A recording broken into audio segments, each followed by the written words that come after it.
¿Está grabando?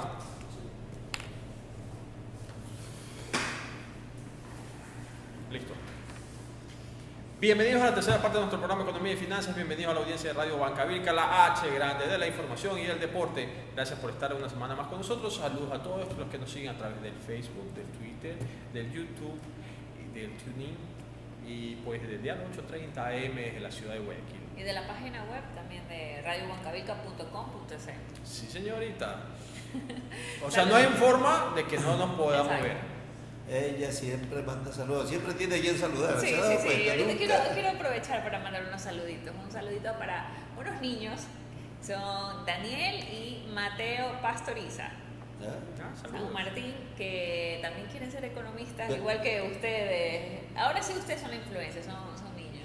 Pero seguro que es un niño. Claro que ya. sí. Déjeme decirle, niños de mi vida con todo mi corazón, estudien primero una ciencia dura y después vengan a estudiar economía. Porque ustedes nos escuchan a nosotros y siempre estamos diciendo que se necesita crear valor agregado. Y para crear valor agregado se necesita ¿qué? La ciencia, la química, la física, las matemáticas. Para entender de electrónica, para entender de productos químicos, para saber cómo se hace un shampoo, para saber cómo se fabrican los lentes, cómo se hacen los lentes o los microprocesadores de los teléfonos celulares, las pantallas, cómo se fabrican los cables. Todo ese tipo de cosas necesita conocimiento científico. Y si tienes ese conocimiento y empiezas trabajando y con esa experiencia, se te hace más fácil analizar cualquier tema económico que quieras realizar, no como los teóricos. Imagínate, no como unos amigos que pasan hablando de teoría y teoría y teoría, ¿no? Y no han trabajado Y en nada. nunca han trabajado y nunca se han ensuciado las manitos. Es importante ensuciarse las manitos. Tener la experiencia. Tener la experiencia, y saber, poderla compartir. saber el tiempo que toma y los conocimientos que toma. Porque, por ejemplo, una de las cosas que hay que saber cuando uno quiere dar valor agregado en la industria de la electrónica o de la ingeniería es las matemáticas. ¿Sabrías que una de las cosas más difíciles de fabricar un microprocesador es desarrollar la parte matemática y cómo funciona? Porque recordemos que las computadoras se mueven solamente en códigos 1, 0, 1, 0, 1, 0, Exacto. en códigos binarios, ¿no? Y entonces entender la parte de ingeniería, la parte de matemáticas es importantísima en el tema de ingeniería. O sea, en otras palabras, el celular con el cual tú nos estás viendo tiene muchísima tecnología y mucho conocimiento de matemáticas, muchos conocimientos de química y muchos conocimientos de física, porque cuando tú lo tienes mucho tiempo en la mano, se te calienta la batería porque hay una reacción química. Esas cosas hay que aprender antes de venir a estudiar economía. Y mira cómo nos señala. Sí, él no es economista, ¿verdad? ¿No? Oiga, pero ¿sabe que tenemos buenas noticias aquí en el país? ¿Así? ¿Cómo así? Buenas noticias me dicen. Claro, Qué bien. que A no ver, podemos cuenten. tener buenas noticias. Sí, Y cuéntenme, no- por favor, no- porque... Todo este tiempo hemos estado escuchando que nos falta plata, que tenemos que ir a buscar Que el plata al déficit. extranjero, que los déficits. Oiga, ya China nos ha dado 900 millones de dólares, un crédito. Bueno, el presidente estuvo pues haciendo... Un aplauso. Sí, Hemos recibido financiamiento. ¿Qué vamos a hacer con esa plata? Supongo que cubría el déficit, pues. ¿Cómo que cubrir el déficit? No. Sí, le faltaba dinero para terminar No, de cubrir pero- el presupuesto. pero Entonces no, eran como esa 2.000 plata- millones le faltaba hasta diciembre. ¿no? Esa plata no es para cubrir sueldos, esa plata no es para cubrir ese déficit.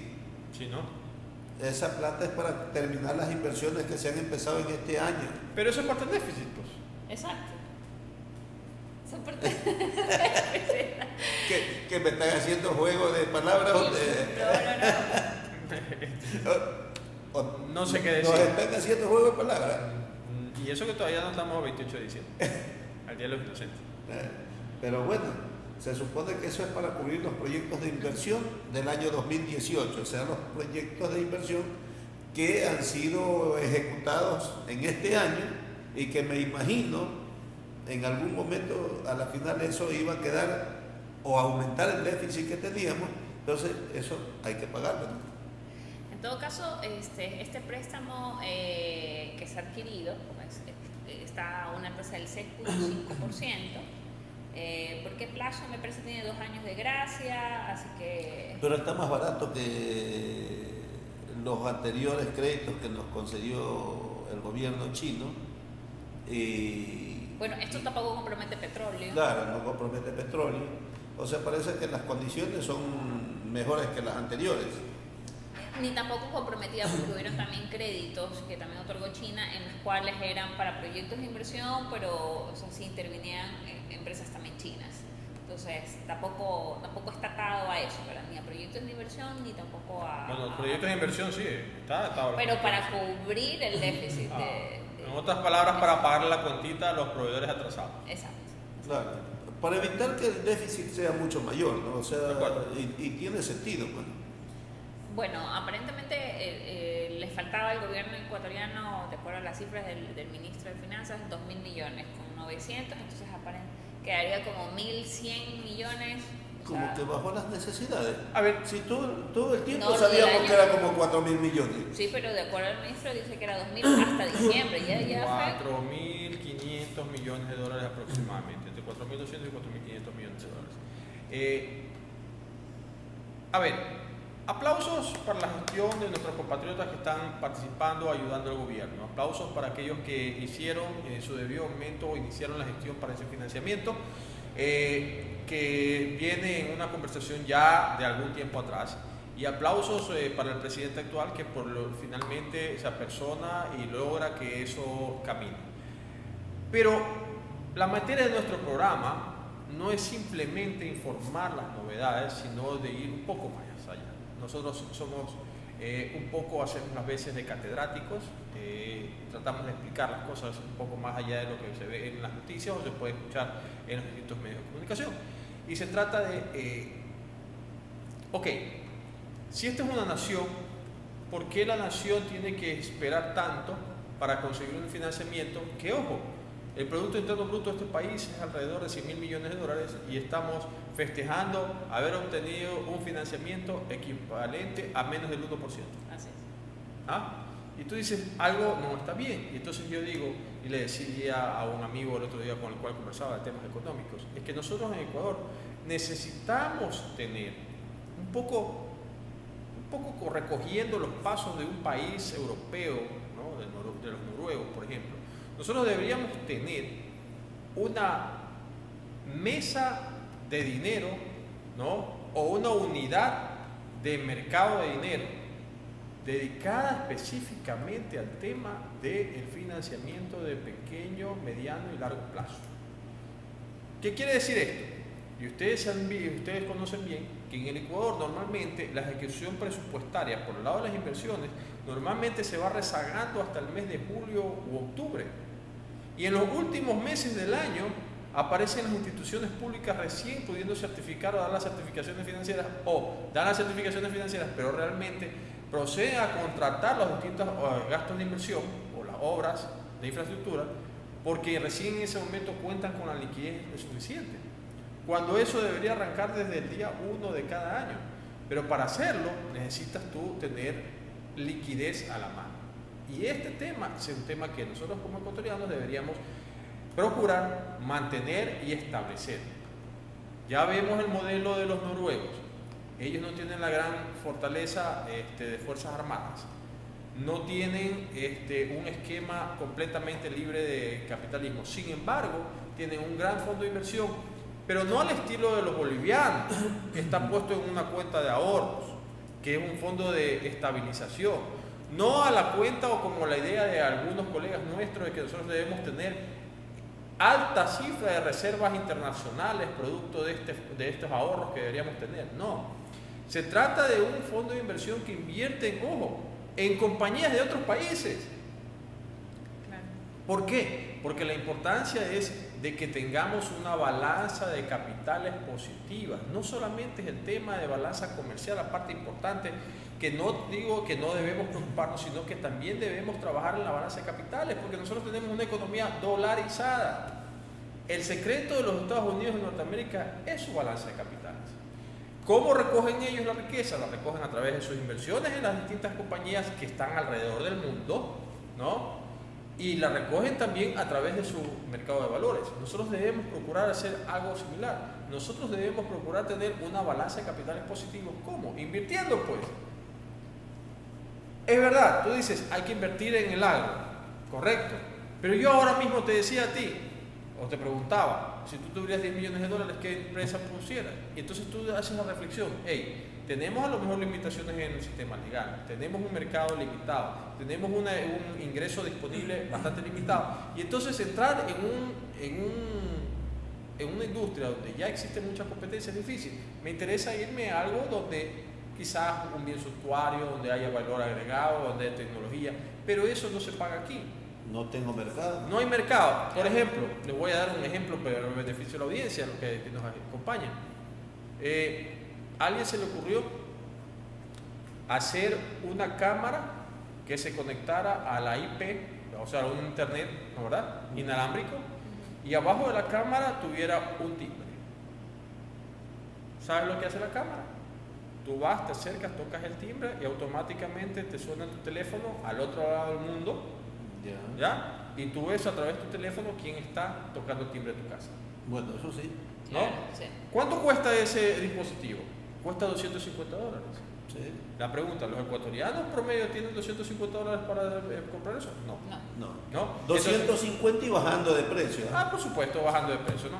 Entonces, pero ese es el tipo de inversiones que nosotros tenemos que alimentar. Entonces, a lo mejor nosotros, como ecuatorianos, no lo podemos desarrollar para el mercado interno, pero sí podemos impulsar a que esa empresa de capital ecuatoriano, ¿no? O el capital ecuatoriano esté destinado a desarrollar esa empresa, quizás con el conocimiento de los ecuatorianos, quizás no, en los mercados externos. Pero usted se ha dado cuenta que aquí en Ecuador sí tenemos gente muy capacitada en temas de programación, porque usted ve los programas, por ejemplo, de los bancos, lo usan bancos del extranjero, Sí. Programas de lo que estos famosos usan los taxistas para llamar a los taxis, también Sí. lo usan en el extranjero. Sí. O sea, tenemos la capacidad Sí. humana. Pero tenemos otro inconveniente, y esto me lo ha conversado un amigo que tiene una de estas empresas grandes de desarrollo de software. Y el tema es la informalidad que tenemos acá en el interior. Él me comentaba, y esto para una anécdota interesante para el beneficio de la audiencia, ¿no? Él me decía, tú sabes que yo comencé a practicar y la sigo practicando como una política de contratación unipersonal. Me comentaba a mí, ¿no? Y yo le decía, cuéntame. Dice, cuando yo contrato a un nuevo programador, yo lo veo, lo analizo, hago la pequeña investigación, lo selecciono. Y en la segunda entrevista que tengo con él, hago que traiga a su esposa. Mi pregunta es, ¿y por qué a la esposa? Porque la oferta económica se la presento a la esposa. Y a la esposa, sí. Y a la esposa le digo, vea, ¿usted quiere tener una casa? Me dice este ejemplo, ¿usted quiere tener una casa? No, que ya tengo casa. ¿Quisiera tener una casa más grande? Bueno, sí. ¿Usted quisiera tener un carro? Sí, claro. Entonces eso cuesta, le voy a dar un ejemplo, $30,000. Esos $30,000 se los va a ganar su esposo, pero para que se los gane, porque yo le voy a girar el cheque, a usted se lo doy. Ojo, a la esposa, Claro. él tiene que cumplir este cronograma de trabajo, bajo este horario, estos días, ¿verdad? Y esta es la forma de cumplimiento. Usted hace que él cumpla eso y usted recoge el cheque al final del año de los $30,000. Me parece muy inteligente. Verla. Me parece muy inteligente. A ver, no, pues no es por el tema del cheque. Entonces, ¿qué pasa? ¿Qué pasa? Me conversaba esto y esto es para el beneficio de la audiencia. Entonces decía, es la única manera, me decía mi amigo, que yo he encontrado que logro el compromiso del trabajador. De la familia. Porque es la familia, la esposa, los hijos, todos que están atrás de que él cumpla su trabajo y me cumpla a mí. Y yo poder quedar bien con los clientes. Sí. Entonces, ahí le estoy dando un tips para la competencia. Si escucha a este amigo, a lo mejor me va a querer regañar. Pero bueno, esas son cosas del día a día. Y los hombres le van a tirar piedras por ahí. Algún administrador de alguna empresa a lo mejor va a querer aplicar lo mismo en su Es negocio. que tiene mucha lógica, porque pues las personas nos movemos con nuestra familia y si no tenemos el apoyo, pues normalmente no podemos lograr nuestras metas y objetivos. No, pues imagínate, la esposa primero está preocupada de que el esposo esté trabajando de verdad. No lo deja irse de farra, porque Claro. sabe que después no puede cumplir el trabajo, ¿no? Y hay un objetivo que tiene que cumplir y hay un compromiso cierto, con una fecha cierta que tiene que cumplir. Claro. Entonces, como que no hay mucho por dónde coger en ese caso por parte de este trabajador o desarrollador de software, de los cuales tú dices, sí, hay muchos muy buenos. Son malos en el tema de marketing, no tienen claras las cosas, son buenos en la parte mecánica, pero hay empresarios que logran manejar o hacen esta empatía entre una cosa y la otra. Claro, porque definitivamente no todos sabemos de todo, ¿no? Yo sé algo de finanzas, pero no conozco nada de mecatrónica, por ejemplo. Entonces, yo puedo ayudar a alguien que empieza en el tema de la ingeniería industrial, hacer motores, hacer algo, con una asesoría financiera. Entonces, en el mundo básicamente es un complemento. Si todos trabajamos y aunamos para desarrollar un producto, yo creo que no es una sola persona la que se dedica al tema. No, por supuesto, es un conjunto. O sea que usted necesita un especialista en mecatrónica para poder invertir sus $10 millones. Podríamos decir que sí. Por eso primero hay que estudiar las ciencias duras, y las matemáticas, y la química, y la física, antes de estudiar economía, porque si no está como nosotros que no sabemos en qué invertir los $10 millones. No, sí, esa es una gran verdad. Y le cuento que muchos profesionales tienen la deficiencia o en el colegio no les dieron principios de contabilidad y entonces llegan a ser profesionales y no saben cómo manejar su dinero y normalmente fracasan en el tema económico en su vida. Oiga, déjame serle honesto en algo. La pregunta es, ¿y quién sabe manejar su dinero en este país que nunca alcanza? ¿Ah? Usted gasta mucho, pues. Es que, claro, tiene muchas necesidades. Pero es que ya le dije los precios del mercado. $4.50, $5 la libra de pescado, $2 el pollo, $1 los 11 huevos. Deje ver la marca de la camisa. $4 la libra de café lojano. Me huele a mandarín del economista. Todos los precios saben. Exacto, o sea, hace el mercado. Tiene que hacer el mercado, sabe reparar. Para el beneficio de la audiencia de Radio Huancavelica, para aquellos que quieran escuchar, por supuesto, nos pueden escribir. Nosotros estaremos muy gustosos de interactuar y responder todas sus preguntas cuando ustedes vean este video a través del Facebook o inclusive en los comentarios de la página de YouTube. También encantados estaremos dispuestos a darle más información en el caso de que ustedes necesitaran algo de eso. ¿Usted por qué me está criticando de los precios que yo le doy? No, nada, yo no lo critico. Oye, lo único que le digo es una virtud. Claro. Oye, le comento hablando de los precios, yo recuerdo cuando estuve estudiando, pues verdad, en Madrid, los precios son muy parecidos en los supermercados de Madrid con los de acá. La diferencia es que los salarios ya son mucho más elevados. El salario básico está alrededor de 900 euros y acá pues, el básico es 386. ¿Cuánto es la cifra para ser considerado pobre en España? 7.500 euros. ¿Sabe cuál es la clase media? Los que ganan entre 19.000 y 60.000 euros son la clase media. ¿Ah? Claro. Y eso dándole cifras de Madrid, porque el salario básico, por ejemplo, en Finlandia es 1.200 euros. Y los precios tampoco, porque piensan que en la zona norte, los precios no, para nada. Los precios de los restaurantes, de la comida, de cena, es muy parecido a los de acá, a los de Guayaquil. A los de San Bernardo, que les gusta el economista área visitar. Bueno, lo que pasa es que aquí... ¿Quieren que le dé precio también en los restaurantes? También le tengo. Ya lo dijimos aquí. Aquí nosotros pagamos valores que yo no sé de dónde se inventaron esos costos. Pero es que te estoy diciendo que el insumo básico de los mercados es caro. Nuestra economía es cara. Y no podemos hacerla más cara, no podemos subir el IVA, no podemos ajustar los salarios, porque el problema es que todo ajusta la parte baja de los salarios y se ajustan todos, pues. Usted sugiere ajustar por productividad, que sería lo lógico. Sí. Si te vuelves más productivo, ganas más. Sí, pero también tiene que invertir en tecnología. Por eso, inversión extranjera. El principio del crecimiento del modelo alemán es la pequeña y mediana empresa. Claro. La pequeña y mediana empresa es la que realmente te genera nuevas plazas de trabajo. Porque la gran empresa, en Ecuador, por ejemplo, ¿cuáles son las grandes empresas? Las que fabrican productos de consumo masivo. Las que fabrican productos de consumo masivo ya tienen montada la red de distribución, ¿no? Y ellos simplemente están recogiendo el dinero de la economía. Y como son las mega empresas, recogen el dinero de la economía, tienen el flujo y la misma banca privada siempre les está facilitando el crédito. ¿Y qué es lo que hacen? Ellos finalmente terminan llevándose la riqueza de la economía. A nosotros no nos interesa ese modelo de crecimiento. Lo que nos interesa es el modelo de crecimiento de la pequeña y mediana empresa que demanda mano de obra, que crea valor agregado, ¿no? Y que en determinado momento hacen la competencia o entran al segmento a competir en las nuevas tecnologías a nivel mundial.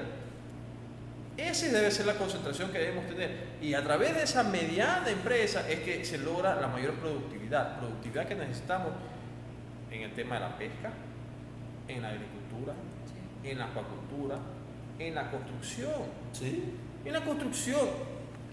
Tú estás en este negocio de la construcción y tú sabes que existen mecanismos o métodos de construcción más baratos alrededor del mundo de lo que utilizamos en Ecuador. Así es. Claro. Pero ¿por qué no lo utilizamos? Porque es un tema de falta de capacitación. Porque preferimos la tecnología tradicional nuestra, que es sumamente cara. En los países desarrollados no viven en casas de hormigón, sino solamente los multimillonarios. Y tienen un clima más frío, más calor, ¿no, verdad? Sí. Más vientos, más huracanes.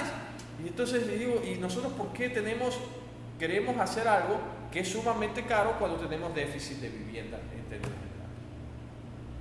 Con esa reflexión, pues vamos a tener que irnos a alguna otra cosa que se nos quede pendiente para la audiencia de Radio Huancavelica. Los saludos de la doctora.